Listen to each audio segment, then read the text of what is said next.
Olá, muito obrigado por ter deixado a sua porta aberta para a TV Polo, canal 11 da NET, e para o nosso programa Sarau Eletrônico.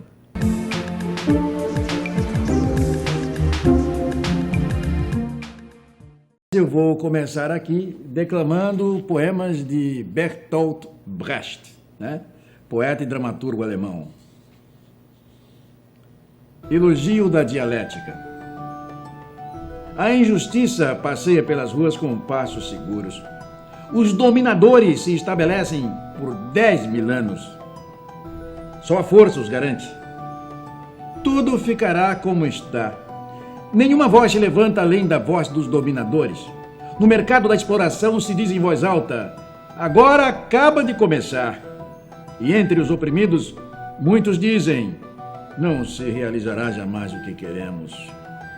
O que ainda vive não diga jamais, o seguro não é seguro. Como está, não ficará. Quando os dominadores falarem, falarão também os dominados. Quem se atreve a dizer jamais? Jamais. De quem depende a continuação desse domínio? De quem depende a sua destruição? De nós. Os caídos, que se levantem. Os que estão perdidos, que lutem. Quem reconhece a situação como pode calar-se? Os vencidos de agora serão os vencedores de amanhã. E o hoje nascerá do jamais.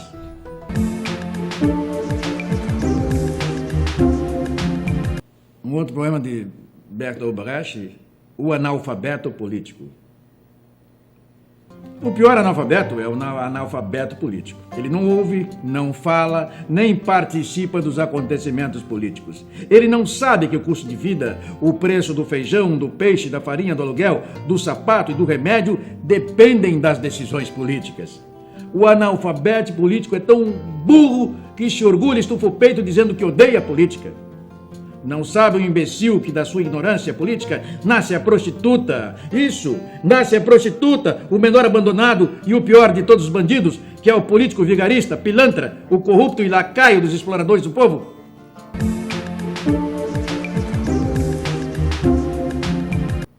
Privatizado, Bertolt Brecht. Privatizaram sua vida, privatizaram seu trabalho, sua hora de amar e seu direito de pensar. Privatizaram tudo. É da empresa privada o seu passo em frente, o seu pão e o seu salário. E agora, não contente, querem privatizar o conhecimento, a sabedoria, o pensamento. Querem queimar livros. Querem queimar livros. O pensamento só à humanidade pertence.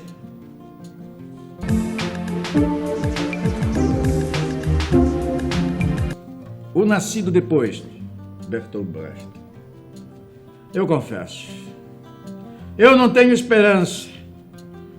Os cegos falam de uma saída. Eu vejo.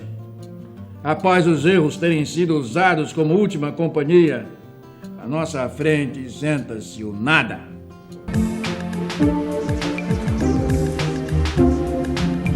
O vosso tanque general é um carro forte, de Bertolt Brecht. Derruba uma floresta, esmaga 100 homens, mas tem um defeito. O tanque precisa de um motorista. O vosso bombardeiro, general, é poderoso. Voa mais depressa que a tempestade e transporta mais carga que um elefante, mas tem um defeito. General, ele precisa de um piloto. O homem, meu general, é muito útil. Sabe voar e sabe matar, mas tem um defeito. Sabe pensar, general.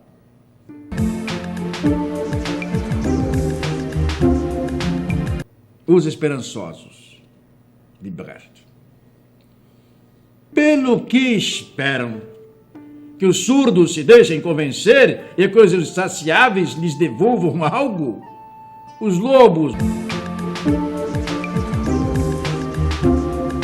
darão a lhes arrancarem os dentes. É por isso que esperam. Os que lutam. Aqueles que lutam um dia e por isso são muito bons. Há aqueles que lutam muitos dias e por isso são muito bons. Há aqueles que lutam anos e são melhores ainda. Porém, há aqueles que lutam toda a vida. Esses são os imprescindíveis.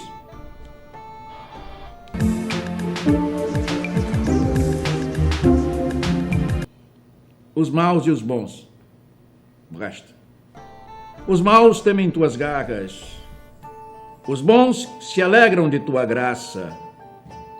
Algo assim gostaria de ouvir do meu verso.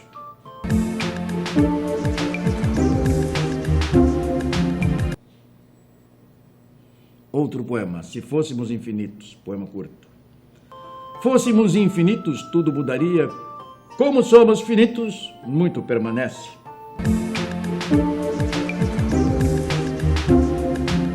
Sobre a violência. A corrente impetuosa é chamada de violenta, mas o leito do rio que a contém, ninguém chama de violento. A tempestade que faz dobrar as bétulas é tida como violenta, e a tempestade que faz dobrar os dorsos dos operários na rua é tida como o quê? Não é violenta? Tá!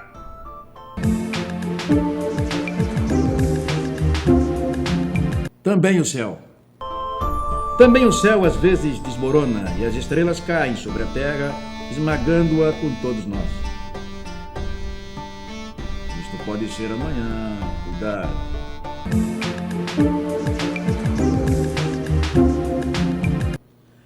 Tempos sombrios. Realmente vivemos tempos sombrios.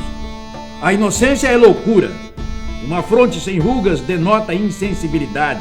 Aquele que ri ainda não recebeu a terrível notícia que está para chegar.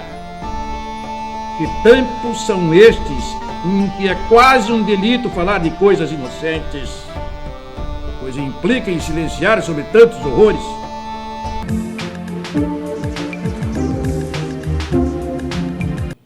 Um homem pessimista. Um homem pessimista é tolerante. Ele sabe deixar a fina cortesia desmanchar-se na língua quando um homem não espanca uma mulher. E o sacrifício de uma mulher que prepara café para seu amado com pernas brancas sobre a camisa, isto o comove. Os remorsos de um homem que vendeu o amigo abalam-no, e ele que conhece a frieza do mundo, e como é sábio, fala alto e convencido no meio da noite.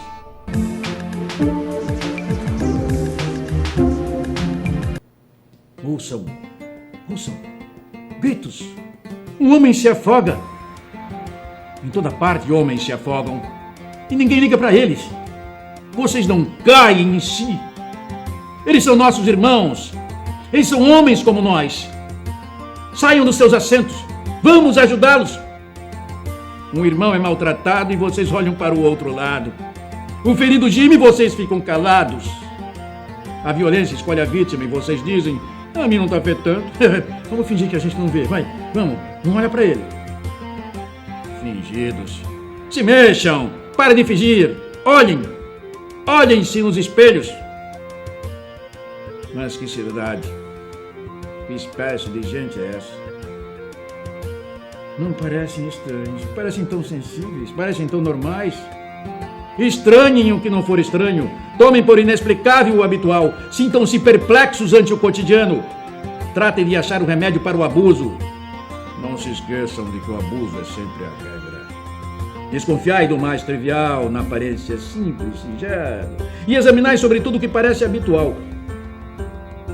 Suplicamos, expressamente, não aceiteis o que é de hábito como coisa natural, pois em tempo de desordem sangrenta, de confusão organizada, de arbitrariedade consciente, de humanidade desumanizada, nada deve parecer natural, nada deve parecer impossível de mudar. Nada.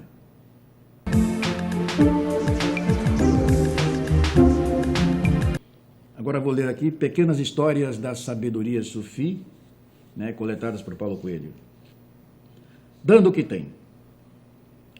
Um sábio chegou à cidade de Akibat, mas as pessoas não deram muita importância. Conseguiu reunir em torno de si apenas alguns jovens, uns poucos, enquanto o resto dos habitantes ironizava seu trabalho.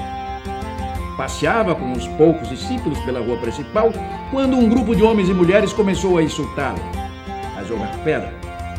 Ao invés de fingir que ignorava o que acontecia, o sábio foi até eles e abençoou-os. Ao sair dali, um dos discípulos comentou: "Eles dizem coisas horríveis e o senhor responde com belas palavras, mestre." O sábio respondeu: "Cada um de nós só pode oferecer o que tem." Qual o maior luxo? Ao lado do mosteiro de Ibaque vivia um sábio sufi, excelente negociante, que terminou por acumular uma grande riqueza. Um visitante do mosteiro de Ibaque, ao ver os custos altíssimos dos trabalhos de renovação do templo, disse para quem quisesse escutar: "Eis que os caminhos da sabedoria se transformam na estrada da ilusão. Encontrei alguém que diz procurar a verdade e, no entanto, está podre de rir." As palavras terminaram chegando aos ouvidos do sábio.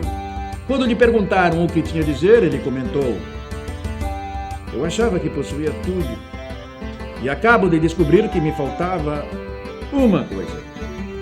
Agora sei que sou realmente um homem rico, porque consegui o luxo mais sofisticado." "E qual o luxo mais sofisticado?" quis saber um dos monges. "É ver alguém sentir inveja de você."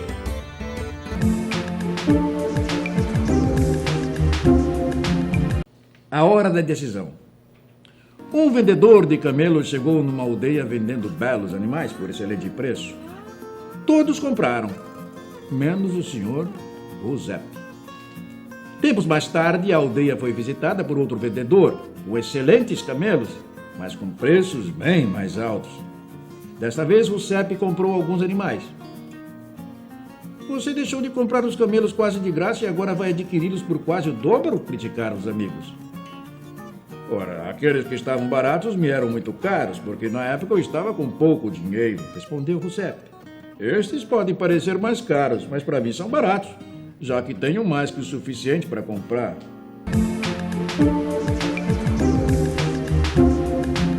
Distinguindo o bom do mal. Um padeiro queria conhecer o ex. E o ex foi à padaria disfarçado de mendigo. Pegou um pão, começou a comê-lo. O padeiro espancou tanto, e acabou atirando-o na rua. "Louco!" disse um discípulo que chegava.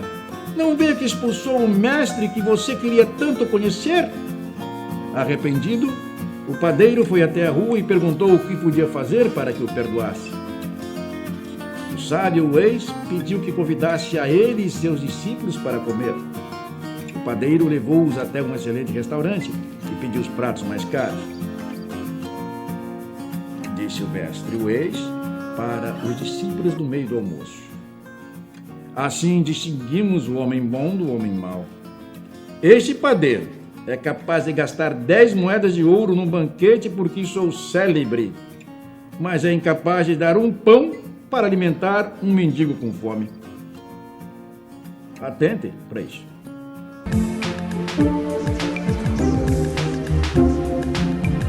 Bom, vou ler para vocês agora 3 fábulas. A primeira, o leão e o rato. Certo dia, estava um leão a dormir a sesta quando um ratinho começou a correr por cima dele. O leão acordou, pôs-lhe a pata em cima, abriu a bocaca e preparou-se para o engolir. "Perdoa-me", gritou o ratinho. "Perdoa-me desta vez e eu nunca esquecerei. Quem sabe se um dia não precisarás de mim, perdoa-me." O leão ficou tão divertido com esta ideia que levantou a pata e deixou partir. "Vá."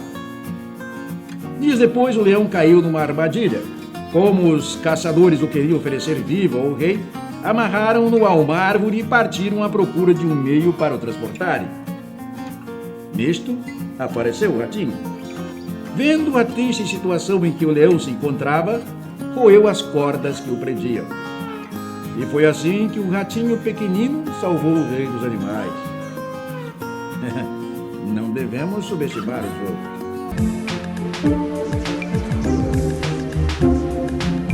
Outra fábula, o lobo e o cordeiro. São fábulas né, trabalhadas por La Fontaine. Um cordeiro estava bebendo água num riacho. O terreno era inclinado e por isso havia uma correnteza muito forte. Quando ele levantou a cabeça, avistou um lobo. Um lobo também bebendo água. Como é que você tem a coragem de sujar a água que eu bebo? Disse o lobo, que estava alguns dias sem comer e procurava algum animal apetitoso para matar a fome. Ai, senhor, respondeu o cordeiro, não precisa ficar com raiva porque eu não estou sujando nada. Eu bebo aqui uns 20 passos mais abaixo, tá? É impossível acontecer o que o senhor está falando. Você agita a água, continuou o lobo ameaçador, e sei que você andou falando mal de mim o ano passado. Ah, não pode, respondeu o cordeiro. No ano passado eu ainda nem tinha nascido. O lobo pensou um pouco e disse, se não foi você, foi seu irmão, que dá no mesmo. Mas eu não tenho irmão, disse o cordeiro, eu sou filho único. Alguém que você conhece, algum outro cordeiro, um pastor ou um dos cães que cuidam do rebanho, e é preciso que eu me vingue. Então, ali dentro do riacho, do fundo da floresta, o lobo saltou sobre o cordeiro, agarrou-o com os dentes e o levou para comer no lugar mais sossegado. A razão do mais forte é sempre a melhor para ele.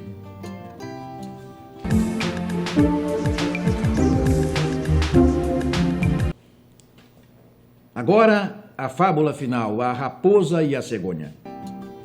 A raposa convidou a cegonha para jantar e lhe serviu sopa em um prato raso. Você não está gostando da minha sopa? Perguntou enquanto a cegonha bicava o líquido sem sucesso. Mas como posso gostar? A cegonha respondeu, vendo a raposa lamber a sopa que lhe pareceu deliciosa. Dias depois foi a vez da cegonha convidar a raposa para comer na beira da lagoa. Serviu então a sopa num jarro largo embaixo e estreito em cima. Deliciosa! Exclamou a cegonha, enfiando o comprido bico pelo gargalho. Depois tirou o bico e gozou da raposa. Você não acha? A raposa não achava nada, nem podia achar, pois seu focinho não passava pelo gargalo estreito do jarro. Tentou mais uma ou duas vezes e se despediu de mau humor, achando que por algum motivo aquilo não era nada engraçado. Moral da história: às vezes recebemos na mesma moeda por tudo aquilo que fazemos.